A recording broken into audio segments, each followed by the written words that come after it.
Hola, mi nombre es Janet Guardado y hoy hablaremos sobre la identidad nacional. En esta presentación trataré de hablar sobre el contraste de las visiones de los ensayistas José Vasconcelos, Octavio Paz, Roger Bartra y Carlos Monsiváis sobre la identidad mexicana, así como también se dan algunas similitudes y diferencias que hay entre estos cuatro autores. José Vasconcelos. Él decía que las razas tienden a perfeccionarse, sobre todo espiritualmente, cuando existe la mezcla de estas, pues se heredan las cualidades de cada una hasta formar descendientes mejores. En términos generales, el proceso del mestizaje es generoso y positivo, pues se desechan todos los defectos de las razas puras y se pulen hasta lograr el perfeccionamiento espiritual. El contacto con la cultura norteamericana le proporcionaría los primeros indicios de las diferencias raciales que posteriormente le llevarían a concebir el mestizaje como camino a la perfección humana. Presenta la idea de la fusión de cuatro troncos, el negro, el indio, el mongol y el blanco, para dar origen al mestizo o la raza síntesis. Sin embargo, Vasconcelos se niega a acusar directamente a la cultura norteamericana, se refiere a sus hombres como inteligentes y valientes. Por mi raza hablará el espíritu. En este lema se encierra la descripción del mestizaje, sangre de los pueblos conquistados, males y bienes congénitos que impone el conquistador, evolución que no permite separar al indio del blanco, pese a que existe un reproche por el pasado. Esto es el mestizaje inconcluso en América para Vasconcelos. Fue una fusión que detuvo cuando los pueblos lograron su independencia. Ahora les hablaré sobre Octavio Paz. En este ensayo, el autor analiza la sociedad mexicana y da a conocer la dualidad de los ciudadanos. El autor presenta esta duplicidad como uno de los rasgos que más identifica la idiosincrasia del mexicano. El autor muestra con el criterio más riguroso la problemática de esta dualidad, la soledad a la que el mexicano se somete sin proponérselo. De acuerdo con Octavio Paz, el mexicano desconfía de sus capacidades, se avergüenza de su origen, tiene un hábito de mentir, de disimular, se reprime, es muy consciente de su apariencia. Todo esto lo lleva a ponerse dos máscaras. Una es la que muestra al mundo y la otra es su yo verdadero. Y es aquí donde el ser auténtico está solo porque, como dice el autor, no se abre, no quiere que nadie traspase su mundo privado, prefiere aparentar. El mexicano usa máscaras para proteger su identidad. No le interesa la ajena y por lo tanto el círculo de la sociedad se vuelve a cerrar. La manera instintiva es la que considera peligrosa a todo lo que presenta lo exterior. Tiene su razón. Si revisamos la historia de México, donde las derrotas se sufren con dignidad, eso, subraya el autor, no carecerá de grandeza.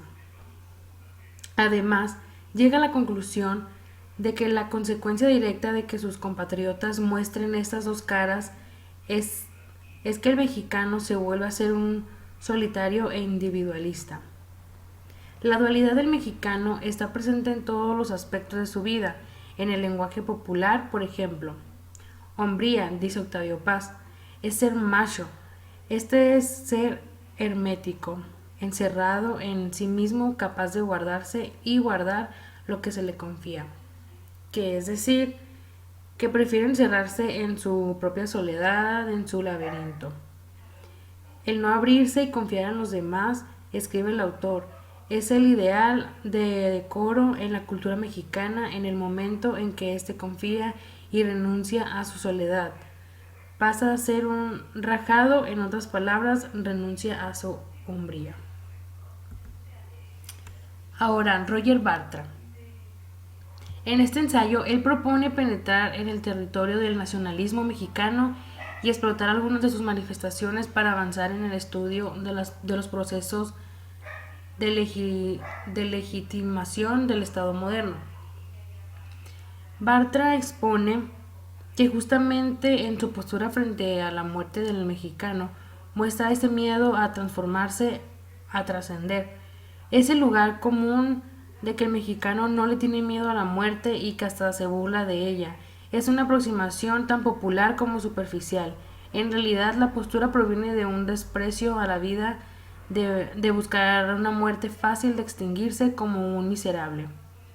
La tristeza vaga y profunda, regada por doquier esa miseria orgullosa, esa indiferencia frente al bien y el mal que conlleva su misión, esa sanción que transmite también López Velarde o Urbina en sus poemas o que nos llega muy adentro a través de muchas canciones mexicanas, esa sensación que produce pasividad, sumisión, postración, que nos vuelve incapaces de esperanza en transformar un país de desecho fuera de tiempo sin futuro.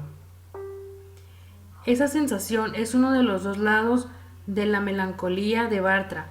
Plantea en este capítulo medular donde aborda justamente el título del libro, el otro aspecto de la melancolía, igualmente perniciso, registrado ya en la antigüedad en Occidente. Es una suerte de arrogancia en recibir la melancolía como castigo o cambio de dones como la creatividad o el conocimiento. Por último, les voy a hablar sobre Carlos Monsiváis. El aporte de Carlos Monsiváis a la construcción de una identidad cultural del mexicano ha servido como un clave para intelectuales contemporáneos. Al tocar el tema del TLC, Monsiváis habla con toda intención el tema de la identidad nacional, que es percibida en principio como una cualidad inmutable o omnipotente que todo miembro de una nación posee. Sin embargo, la identidad nacional es mucho más que eso.